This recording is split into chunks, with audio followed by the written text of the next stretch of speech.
Hello लोगोफोर जे नोंथांमोननि गेजेराव आपडेट लाना फैलायबाय जे जानिखि दाखालि बावैसो जे सरलपारा जे पिकनिक जे बेखौ लानानै जे गोबां माने दावराव दावसि बेले बेजे जादों आरोना जे बिनिनो जानिखि पिकनिक प्लेस बिनि बागै जे खौरां मेलाव जे फोसावदों जे नोंथांमोना मा बुंदों जे बेखौहाय नायलांदो।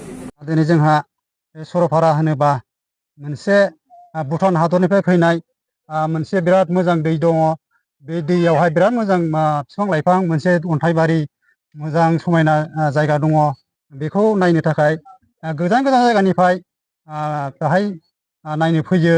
बिनि बारहावाया मोजांखाय ओमफ्राय बेहाय फैनायजों लोगोसे जानाय लोंनाय बेहाय खालामो, बिसोरो आयोजन खालामो। बेहाय जाखांनानै बिसोर सोरबाया गारनो थाखाय जायगा गैयैखाय बे जाखोन्दाफोरखौ गारनो जायगा गैयैखाय दिनैहाय बेखौ जोङो साफा खालामनो होननानै दिनै नैबे सरलपारा एरियानि जोङो लकेल हिसाबै मोनसे ससाइटि ग्रुप दानानै जोङो दिनै बेखौ जोङो फोसाबलांबाय थादोंमोन। ओमफ्राय बेनि गेजेरावनो दिनै जोंहा मोनसे प्रब्लेम जानानै थांबाय। मानो होनोबा दिनै जोंहा मोनसे ग्रुप दं XNDP, बिसोरो जोंनि गेजेराव हाबखावनानै गाज्रि मावफैबाय। बेखौ जोंहा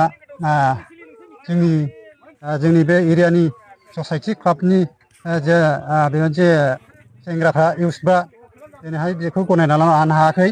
मानो गनायना लानो हायाखै होनब्ला जोंहा बे एरियायाव गोबांथार लाइमोन सेंग्रा सिख्लाफोर दङ, बेखार दं।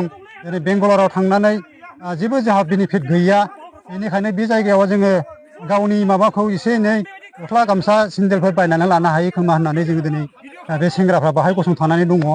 दिनै जों जाथि मोनसेल' नङा, अखल जोंहा दिनै आदिबासि दं, बर' दं, राभा दं। बे मोनब्रै ग्रुपआ जोंहा दिनै मोनसे ससाइटि दाना जोङो दाहाय रेजिस्टार खालामना लाबोबाय। बेनि गेजेराव दिनै मानो बिसोरो हाबखावनानै बेबायदि बेले बेजे लाबोनो सानदों? आं बेखौनो खावलायहरनो सानदों जोंनि बिटिआरनि एम सारआ दिनै मा एंगेलजों लांनो सानदों जों बेखौ मिथिया। जोङो दिनै बेनि रिकुवेस्ट रायजोफ्रा बेखौनो लुबैबाय थादों, गोख्रैनो बे जिनिसखौहाय बिथां फेरेंगा सारआ बे जिनिसखौहाय बोखारनानै होनांगौ।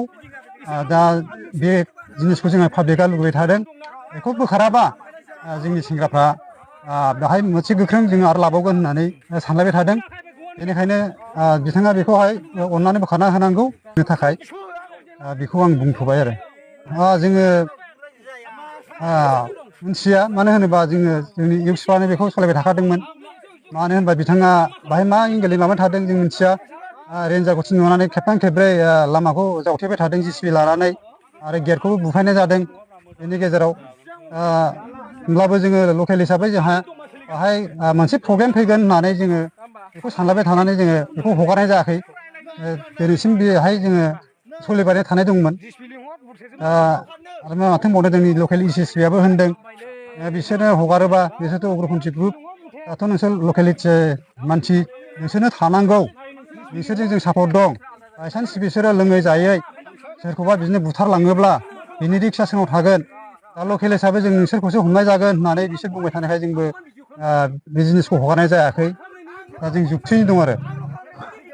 जोङो लकेलिटि हिसाबै जोंनि बे ओनसोलनि हिसाबै दा बेयाव मोनथाम क्लाब दं।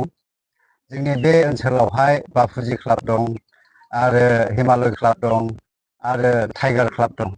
बे मोनथाम क्लाबनिफ्राय बेखौनो अबजेक्सन खालामनाय जाबाय जे माने बै समावहाय जिखुनु कमिटि गैयै समाव बियो जाफैग्राखौथ' हमथानो हाया।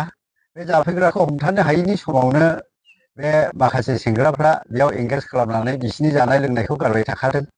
आरो गारनायनि समाव जिखुनु जोंनि EM सारआ, फेरेंगाया, बेयाव फैनानै खेबथाम बिथाङा दिनै खेबसेया जावथेफैबाय, आरो खेबसेया मिडिया होबाय, खेबसेया नै दाख्लैसो दानसिनो थिनहरबाय, आरो दाख्लै खेबसेबाव गेटखौ बुफायनो खोन्थाहरबाय।